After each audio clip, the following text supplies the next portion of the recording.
Ya, kita merenungkan firman Tuhan terlebih dahulu dalam Mazmur 108 ayat 14. Oke, kita baca bersama-sama. 1, 2, ya. Dengan Allah akan kita lakukan perbuatan-perbuatan gagah perkasa, sebab Ia sendiri akan menginjak-injak para lawan kita.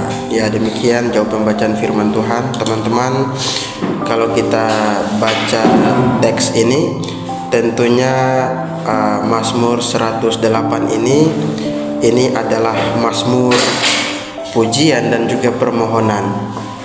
Dalam perikopnya itu bicara soal syukur dan doa. Ya, walaupun syukur tidak selalu bicara soal pujian-pujian saja, mungkin ada keluh kesah. Tetapi kalau kita kaitkan konteks ini dengan Mazmur 57 sampai 60, sebenarnya Mazmur 108 ini dalam konteks yang sama, yaitu dalam konteks peperangan. Jadi kalau kita lihat ayat ini, sebenarnya ini adalah sebuah klimaks daripada iman seorang Daud. Dan teks ini menggambarkan kualitas iman daripada Raja Daud itu sendiri, di mana ketika dia menghadapi tekanan perang, ya kita tahu bahwa kalau menghadapi situasi seperti itu pasti ada kecemasan, pasti ada kekhawatiran. Di zaman sekarang saja, walaupun bukan di Indonesia yang saat ini berperang, tapi kemungkinan dampaknya sedikit-sedikit sudah mulai terasa. Apalagi dalam konteks teks ini, itu Daud dalam situasi seperti itu. Tetapi menariknya di sini kita melihat bahwa dalam keadaan seperti itu, Daud tidak memfokuskan perhatiannya kepada kekuatan musuh. Daud tidak memfokuskan perhatiannya kepada masalah itu, tetapi di sini kita melihat Daud memfokuskan perhatiannya kepada kesetiaan dan juga kuasa Allah. Sehingga di sini kita melihat ada ungkapan ekspresi iman yang begitu dalam yang Daud ungkapkan di sini. Nah, teman-teman, saya percaya bahwa kalau dalam konteks ini ada sebuah pernyataan Daud di mana musuh itu akan diinjak-injak. Saya percaya bahwa saat ini juga kita diperhadapkan dengan musuh. Ya, dalam konteks mungkin dalam keluarga kita, ada masalah dalam keluarga kita, atau dalam konteks pekerjaan kita, atau dalam konteks pelayanan kita, atau dalam konteks ekonomi kita, atau dalam berbagai hal. Ya, itu merupakan satu tantangan, ya kan? Nah, sering sekali banyak orang di luar yang kemungkinan bisa saja terjadi itu ketika dalam kehidupannya itu selalu mengandalkan dirinya. Ya, sehingga pada akhirnya itu menimbulkan atau mendapatkan kekecewaan. Menariknya, Daud di sini mengajarkan kita poin penting bahwa ketika menghadapi persoalan, fokus utamanya adalah bukan masalah, ya, tetapi fokus utamanya adalah Allah. Kita perhatikan di ayat 14, sebuah ungkapan ekspresi iman yang begitu luar biasa. Itu Daud katakan dengan Allah. Kata dengan Allah ini sebuah ekspresi iman yang dimana Daud utarakan bahwa totalitas pengharapan Daud itu hanya Allah. Di sini Daud tidak menyampaikan dengan kekuatan kami, atau dengan tentara kami, atau dengan kecerdasan kami, atau dengan kepintaran kami, tetapi jelas-jelas ekspresi Daud di sini dia mengungkapkan dengan Allah.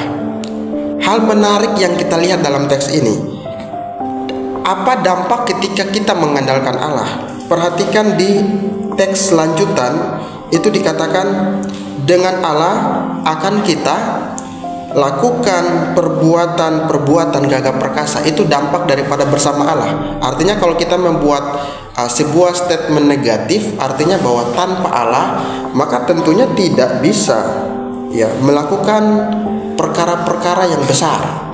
Artinya bahwa bersama Allah tentunya bisa melewati berbagai tantangan.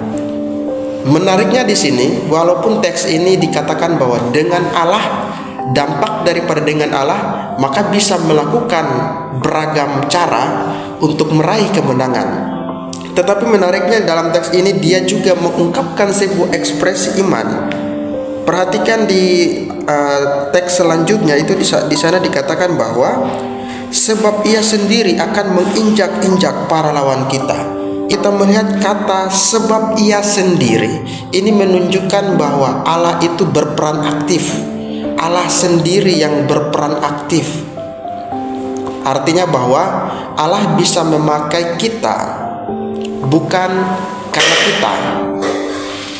Allah memakai kita untuk bisa melewati beragam tantangan.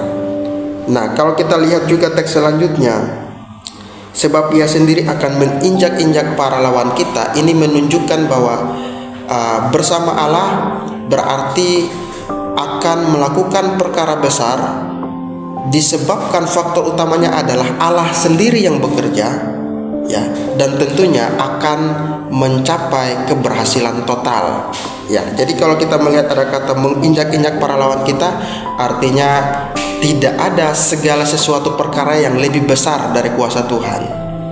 Jadi dalam konteks ini, baik itu pergumulan kita, sakit penyakit, ataupun apapun itu, ekonomi, ya tentunya ya mengandalkan Tuhan, setia kepada Tuhan, tentunya akan membawa kita kepada keberhasilan. Allah di sini tidak hanya memberikan sebuah janji, tetapi justru Allah mewujudkan janji itu. Begitu. Allah tidak hanya memberikan janji, tapi pasti Allah mewujudkan, ya, segala sesuatu itu. Intinya di sini poin yang penting yang mau kita belajar daripada teks ini adalah memiliki iman yang begitu kuat.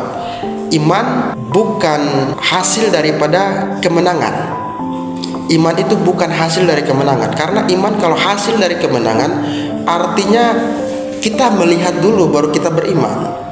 Tetapi iman adalah dasar menuju keberhasilan. Jadi teman-teman yang saya kasih dalam Tuhan, firman Tuhan ini meneguhkan kita kembali. Saya percaya tidak ada satu orang pun yang luput dari pergumulan. Apapun pergumulan kita, mari kita setia kepada Tuhan. Berdasarkan teks ini, kita andalkan Tuhan. Firman Tuhan di teks lain juga mengatakan, kalau Allah sudah bekerja atas diri kita, maka tidak ada sesuatu, tidak ada satupun yang bisa membatalkan itu. Oleh karena itu, tetap setia kepada Tuhan. Mengandalkan Tuhan adalah dasar keberhasilan kita.